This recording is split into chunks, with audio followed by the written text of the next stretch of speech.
Welcome to the 325th episode of the Reading and Writing Podcast. Stay tuned for my interview with Susan Allott, author of the debut novel, The Silence. Stay tuned for the interview.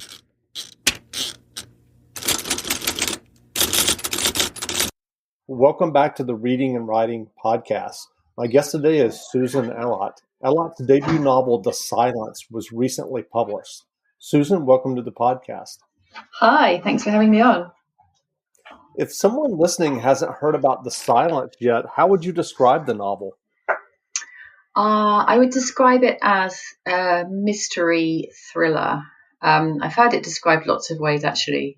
I think it might straddle a few genres, but I generally refer to it as a mystery. And it's set largely in Australia, and it's about a woman who goes back to Sydney after living in London for 10 years because her father has been implicated in the disappearance of a woman who was their neighbour when the protagonist, Isla, was a child. So it's about her trying to clear her father's name and unwittingly unearthing all sorts of secrets in the process, some of which go right back into Australia's colonial history. And so do you remember the original idea that led you to write the novel? I do. I mean, I have to say it was a really long time ago. I wrote a short story about a child called Isla. It was written from her point of view. And she was watching her mum pack a suitcase, and she didn't know where her mum was going or why. And she also didn't know if her mum was going to take her with her. And I remember my tutor, I had this creative writing tutor at the time, and she said, "That's great, it's well written. Maybe you need to develop a bit of a sense of place." And I kind of, left it for a while, occasionally tried to go back to it, and then eventually decided to set it in Australia. And it became, I developed this character of Louisa as the woman who was leaving Australia, because the kind of question around that short story was, where was she going and why? So she was leaving Australia because she was homesick and she wanted to go back to the UK. So that was the seed of my story, and that was something that I'd been through myself, having been a homesick expat in Sydney for a couple of years. So it started there. Well, I know The Silence features multiple timelines, including sections set in 1967. Did you have those different timelines planned when you first started writing the novel? I had no plan whatsoever when I started writing. I don't recommend that to anyone who's thinking about starting. But I really wanted to be a writer since, God knows, as long as I can remember, but was held back by this feeling that I needed to have an idea and a big grand plan of what I was going to write about. And so eventually I just decided to start writing and see what developed from it. So when I started, all I had was these two characters, Isla and her mum, and I knew that it was set in Australia and it was about a woman who was going home from Australia, and that was literally all I knew. And so I thought it was going to be largely set in England when Louisa gets back to England. But over the years, these Australian characters in their Australian setting just took over. And it ended up being a book about Isla going back to Australia rather than her mum leaving. And so what are your earliest memories of reading and books? I think I was always a big reader. And my parents were too. And so they introduced me to lots of books, probably books that maybe were I was a bit young for them, but they sort of encouraged me to read beyond my age group, I think. So, for example, I do remember reading all of the Judy Blume books whilst I was at primary school, including that one which is about a love affair, Forever, which most people read as teenagers. I read that when I was 9. I know I loved all of those. I loved the Enid Blytons, all of that stuff too. And then I went on and did English literature at university. And I've just always been a bookworm, really. And you said you always wanted to be a writer before you wrote your first novel, The Silence. Were you writing Mm. short stories, or what were you doing? I think where it started was at school. Creative writing was part of the curriculum up to GCSE level, which is the exams in the UK that you take when you're 16. And so I was doing creative writing constantly as part of my schoolwork, and it was the part of school that I really loved, and kind of was, I knew that I was quite good at it. So I just always thought I'm going to be a writer when I'm older. And then, to my surprise, when I went to college to do A level English, I discovered that you don't do creative writing at A level. You just read other people's books and write about them. And I was quite disappointed um, to figure that out. And again, at degree level, you just read other people's books. So I became quite rusty. I stopped writing creatively for quite a few years and started to wonder if I would ever be able to pick that back up, until at some point in my late 20s, I just thought I can't put this off anymore. And that's when I enrolled on the creative writing course where I wrote that short story, and didn't look back really after that. And did you take other courses, and what were those like? I've done loads of creative writing courses, actually. I love them. One that really helped me a lot was an Arvin retreat. This Arvin is an organisation, it's a charity which operates in the UK, where you can go and spend a week in a really remote location where there's kind of no Wi-Fi, and you have a creative writing tutor who you meet with every day, and works with you to improve your writing. And I did one of those, and really, I just will never forget the advice and guidance I got on that course. It took me from thinking I'm never going to be able to do this to having a draft written a year later. So that was fantastic. I think that one just really got me at the right time. Um, I've also done the Faber Academy course, which is quite a famous one in the UK.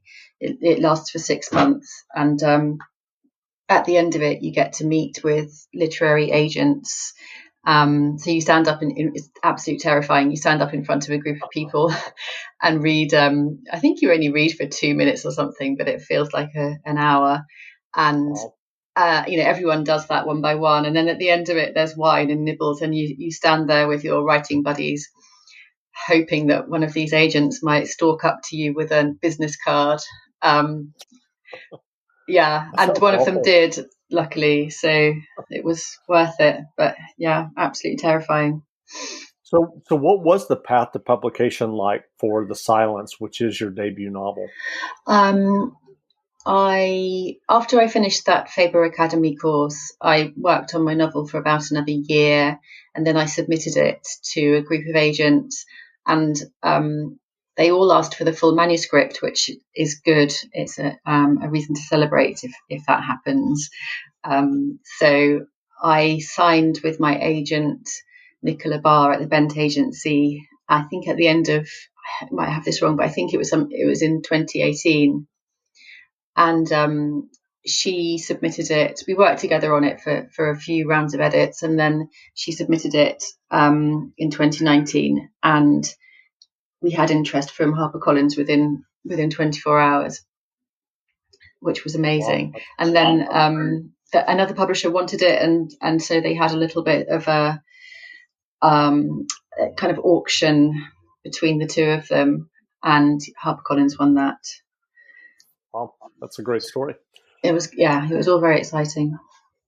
So the Silence, you said, was is your first novel, and as you mentioned earlier, you started it really with no plan. Mm. Were there things that you learned along the way about writing a novel? Oh, totally. I learnt to write whilst I was writing it, and made all my mistakes on it. Um, so, for example, I remember spending, God knows, months and months and months, polishing the first chapter before I moved on to the second chapter. And of course, that chapter has long since been deleted. I now know that the best thing to do is to write a fairly scrappy first draft and not worry too much about whether the sentences are beautiful. So I took much too long over the first draft, and probably all the subsequent drafts. And I also very late discovered books which help you to understand how to structure a novel so that it's paced well and has suspense and jeopardy and keeps people wanting to turn the pages. For a really long time, I had a well-written story that didn't quite feel like a novel, and so I eventually learned all of those tricks around how to structure a book, which actually come from screenwriting. There's a book I'm looking at on my shelf called Story by Robert McKee, which was very helpful. And of course, there are lots more, but it's all about how to build in that feeling of, getting your hook in at the right place, getting your midpoint at the right place. And then you've got to build in a point at which your protagonist has their darkest hour, and then you drag them back out of it. And honestly, I wish I'd found all of that stuff much sooner. It was so helpful. So have you started working on another novel? I have. I'm at the fairly early stages of my second book now, and it's really very different this time around. Not that I feel like I know what I'm doing at all. It's still not easy, but I have learned so much from the first time around. And so what writing advice would you offer for listeners who are writing their own stories and novels? I'll go back to that course that I did several years ago now, the Arvin retreat, where the tutor said to me and to all of us as a group, you don't treat your work in progress like you're cooking something on the stove, and you're trying to make it rich and delicious. You've got to keep it simmering and don't ever let it go cold. And so that metaphor is quite helpful for me as someone who likes to cook. But basically what it means is you have to write a little bit every day. And what the mistake I'd been making prior to that was thinking that I had to clear a whole day of my life and sit down with my laptop and write, and then I could only manage to do that once a month. And so by the time I opened the laptop again, I had no idea where I was going with it. And it seemed ridiculous. And I ended up deleting it usually. So even if some days you can only look at it for 10 minutes whilst you're doing something else, you should try and do that every day. And then if you can clear a day, that's great. But the most important thing is to try and do a sort of little and often approach. So that was so helpful to me. And also that thing about just don't over polish your first draft. It's more important to keep moving forward with it and build momentum. Rather than there's such a temptation to just work on the same paragraph for a week because you don't know what's going to happen next, I think is the reason we do that. So yeah, just keep moving forward a little bit every day. So with the second novel, I'm curious, are you doing more planning or are you still writing more organically? I do have a plan this time around, but I also know that I will probably almost certainly deviate from it. But I use a program called Scrivener now where I have it all mapped out. It looks like a kind of chalkboard or a corkboard even. And I can see my characters are color coded. I can see where the midpoint comes in. So I'm much more structured about it now, which makes the whole thing feel more manageable. Yeah. So what novels or nonfiction books have you read recently that you enjoyed? I just finished reading a book of short stories, which are kind of working for me at the moment. This whole lockdown thing is quite, sometimes it can hit your concentration a bit. Curtis Sittenfeld, they were called You Think It, I'll Say It. And I thought her writing was very fresh and sharp and funny and clever. And she's got a new book out now called Rodham, so I'm going to be looking out for that. And another one that I read that was great was a book written and set in the 70s in Australia called Monkey Grip by Helen Garner. I'm a big fan of Australian fiction, so I really enjoyed that. So interesting to read a book that's written and set at the same time, if that makes sense. Quite often you read books that are set in the past, but she was writing about her own experience of being a young woman in Australia in the 70s, and she's kind of got this feminist ideology, but she's also in love with this guy, and those two things are clashing in her life. So that was a beautifully well written book. Australian fiction, really. Tim Winton, Evie Wilde, who's British, but she writes about Australia. She's a beautiful writer. I could go on. Do you want me to go on, or is that enough? When you were working on The Silence, were there novelists or specific novels that you kind of looked to, not necessarily to mimic, but just in terms of their general feel and style? Yeah, I mean, a book that had quite a big influence on me is a book called The Slap by Christos Tsiolkas. He's an Australian writer. The book's set in Melbourne. It's about a man who slaps a child at a family barbecue, and the kind of fallout from that. And each chapter is a different point of view. I think it's an extraordinary exercise in empathy. He is brilliant at getting right under a character's skin so that you are in their head and you utterly see the world from their perspective. And it helps you to realize that it's very difficult to feel badly towards somebody if you've been inside their head for a while. You might not sympathize with that character particularly, but you do empathize with them. And so I'm not saying that I pulled it off as spectacularly as he did, but I did try to use some of those techniques in The Silence. I stopped myself from rereading it. I wondered if I should, but then I thought, no, I don't want to be too influenced by it. I've got to find my own way, but it stayed with me. Great. Well, where can people find you online if they'd like to learn more about you and The Silence? Well, I've got a website, which is www.susanallott.com. It's ALLOTT, my surname. So that's probably quite a good place to start, and all my social media links are on there. But I am on Twitter at Susan Allott, and I'm on Instagram and Facebook too. Great. Well, again, we've been speaking with Susan Allott. Susan's debut novel, The Silence, is available now, so go buy a copy. And Susan, thanks for doing this interview. Thank you. It's been great. Now stay tuned for a short excerpt from the audiobook of The Silence by Susan Allott, narrated by Mel Stewart, available wherever audiobooks are sold. In a basement flat in Hackney, the telephone rings. It's 2 a.m. Isla Green stands in the hallway, pajamaed, barely awake. She is entirely sober. A good thing, if a little fragile, a little surprising. No tide of shame waits for her, no bloom of pain. She feels clean in her skin, like a schoolgirl. She can taste toothpaste in her throat. On the 3rd ring, she reaches for the receiver. It's Dom's voice she will hear if the answer phone picks up, and his voice will set her back.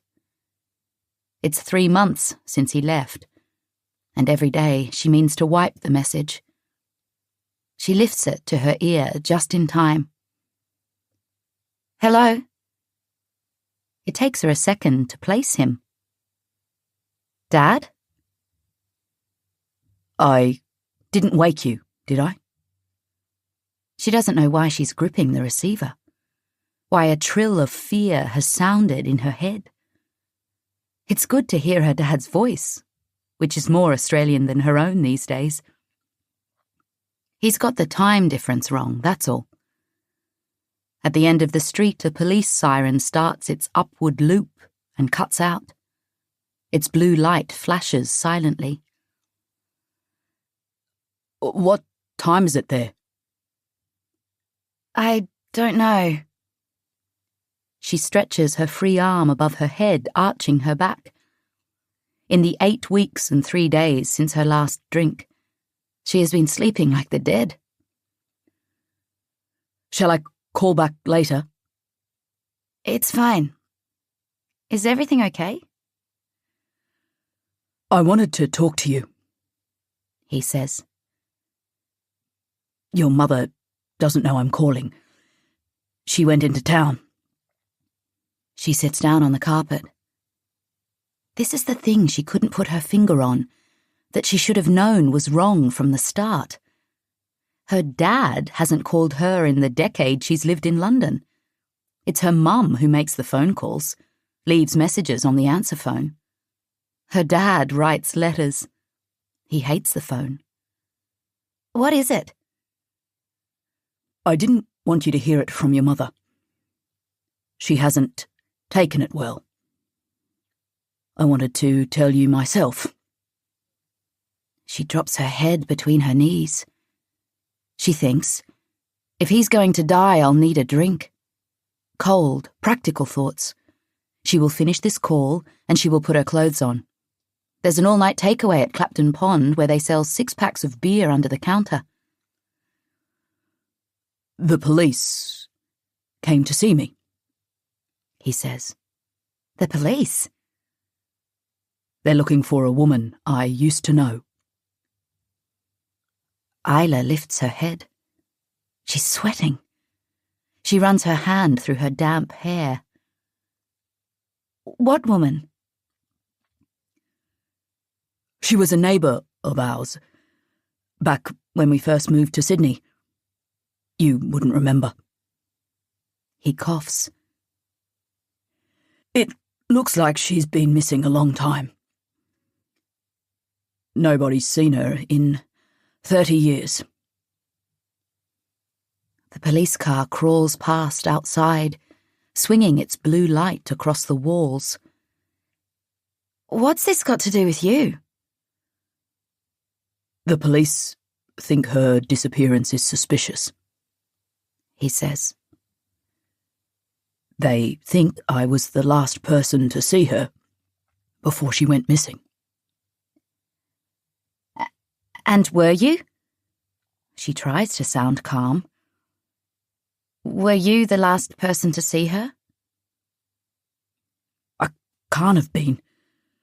She moved away with her husband. I told them there must be some mistake. He lights a cigarette, exhales. She thinks of Dom, smiling behind a flame. Is she dead? They think she must be.